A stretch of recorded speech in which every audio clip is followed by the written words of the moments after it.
Hello friends, അപ്പോൾ നമുക്കിന്ന് വളരെ നല്ലവരായ കുറച്ച് നാട്ടുകാരെയും ബന്ധുക്കളെയൊക്കെ പറ്റി സംസാരിച്ചാലോ. നല്ലവരെന്ന് പറഞ്ഞാൽ ഇവരെക്കാളും നല്ലവർ ഈ ഭൂലോകത്തിന് ഉണ്ടോയെന്ന് നമ്മൾ മഷിയിട്ട് നോക്കേണ്ട അവസ്ഥയാണ്.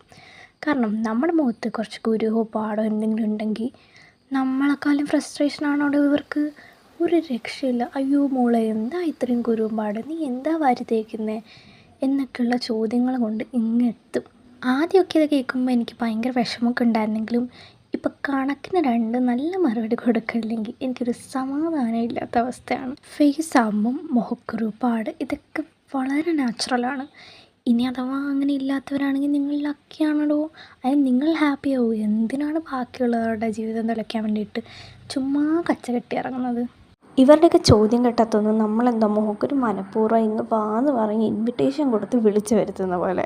അപ്പം ഇതൊന്നും കേട്ട് നിങ്ങൾ വിഷമിക്കേണ്ട കേട്ടോ. അപ്പം ഞാൻ ഇത്രയും പറഞ്ഞെന്തിനാന്ന് വെച്ചാൽ ഇനി നിങ്ങളുടെ അടുത്ത് വന്നിട്ട് ആരെങ്കിലും ഇതുപോലെയൊക്കെ പറയുകയാണെങ്കിൽ നല്ല രണ്ടെണ്ണം കൊടുത്ത് വിട്ടേക്കുക.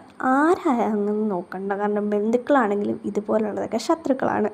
അപ്പോൾ ശരി, ടാറ്റാ, ബൈ ബൈ.